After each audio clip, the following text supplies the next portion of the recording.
Rahim with David Benavidez, and this is a hand wrap for your media workout. It's obviously fight week now. Just talk to me about like what the mentality is just a few days before you climb through the ropes. You know, the mentality right now is we're getting into the killer mode. You know what I mean?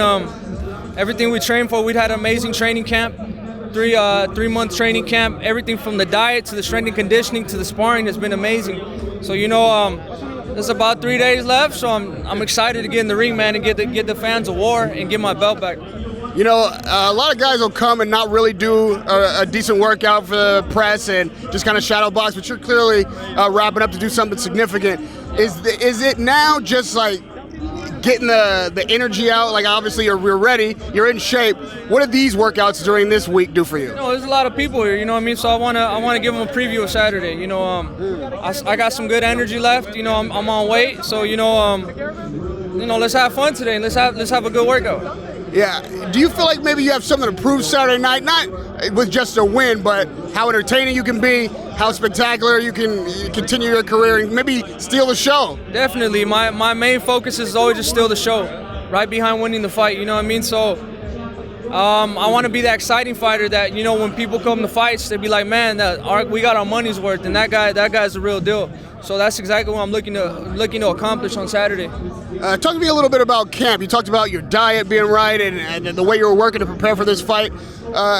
Give me some differences in this camp, maybe in before previous camps, with what you had to do this time. You know, my camps leading up to this, you know, it's basically been a learning process. You know what I mean? So we've learned good techniques the past couple years. So I feel like everything was on point on this one. You know, so this one was a little bit best than the other one. So than all the other ones. So you know, like I said, I can't say more. I'm just ready for this fight. You know, and lastly, during fight week, a lot of times analysis comes into play. There's other fights on the card. Obviously, the big main event, Porter Spence. From what you've seen doing the media tours with them and whatnot, how do you feel now about that fight? How do you think that shakes out? I feel like it's going to be an amazing fight. You know, both fight. I feel like it's a 50-50 fight. Errol Spence puts on good pressure. Shawn Porter puts on good pressure. And they can both box, you know what I mean? So it's definitely going to be a chess match, but as of picking winners, I'm not going to pick any winners. You know, I just feel like, you know, we should see how the fight plays out. You know, it's not my job to pick the winners, but it's going to be a great fight. Every fighter wants that pay-per-view payday, wants that main event. You know, Canelo might have been in your future at 68.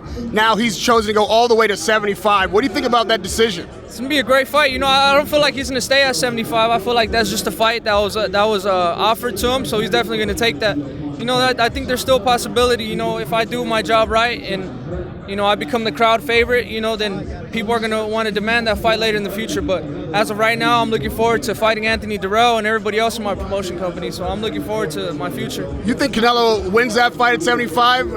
I think so. It's gonna be a hard fight. I mean, I've seen that there's no weight clause. You know, it's not a catch weight.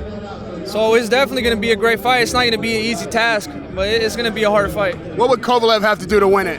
Throw a lot of jabs, keep him at distance, a lot of body shots, and just be Kovalev. You know, be an extremely hard extremely hard puncher. You know what I mean? So Kovalev has a good game plan. You know, he has to have an amazing training camp too, because Canelo's an amazing fighter. So he has to respect him in that sense and train accordingly. And lastly, for your big show in the Spotlight Saturday night, when your final bell rings on your fight, what do you want people walking away from Staples Center to be saying about David Benavidez? I want them to say that's the fight of the night. We're going to keep watching this guy. I want them to say this is going to be the future superstar. And that's exactly what we're going to do. Radio Rahim with future superstar fighting this Saturday right across the street at Staples Center. David Benavidez, Radio Rahim.